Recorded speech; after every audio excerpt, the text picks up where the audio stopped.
Inflation, how does it work? Why is it there? I'm going to try and make it simple for you, really. Let's use an example. Imagine you are on an island, and on the island there is a supply of mats and guitars. And these are the mats. I know my drawing's not so great, but imagine they're Tongan mats, which are some of the best mats in the world. And there is a total supply of roughly about 4, increasing in supply very slowly. And these are your total supply of guitars. Now, at this point in time, you would say, if you wanted to swap a guitar for a mat, let's say you had a guitar and you wanted to swap with your neighbor, the value would roughly be probably somewhere around 1 guitar to 1 mat, right? Now, over time, let's imagine that making guitars became easier and the supply of guitars started to increase much faster than the supply of mats. At this point in time, imagine that you went along to swap a mat for a guitar.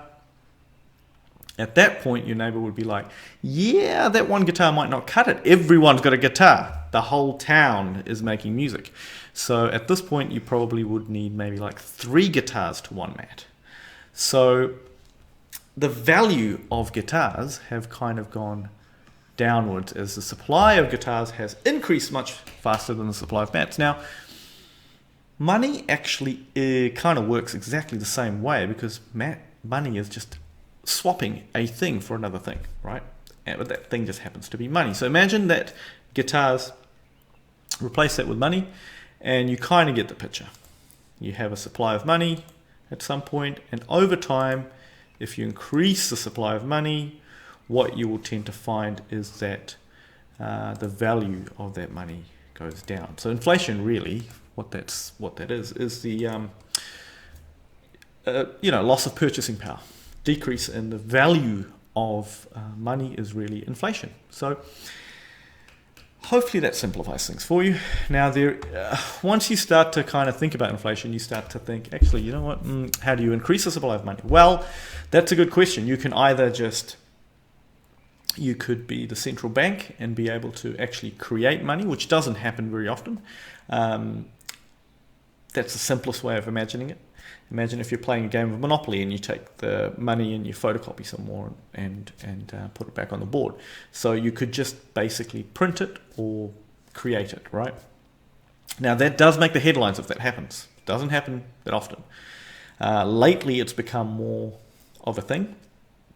The other way that money does increase in supply is through the lending process. So in terms of banking, if you create loans and those loans become new deposits, and that creates further loans. So through the act of lending, the supply of money also increases at a certain pace. So there are different factors, though. There are a lot of other factors around how much money is in circulation, because you could also have confidence and fear that changes the supply of money. So if you have a whole bunch of people hoarding money, it actually decreases the supply of money because there's less of it going around. In the same sense, if you have a lot of confidence in the market and everyone's out there spending, then there's a lot more money sloshing around, so it's increasing the supply of money, increasing inflation. Hopefully that simplifies things a little bit more, but effectively the central bank's really there to make sure that increase doesn't get catastrophic.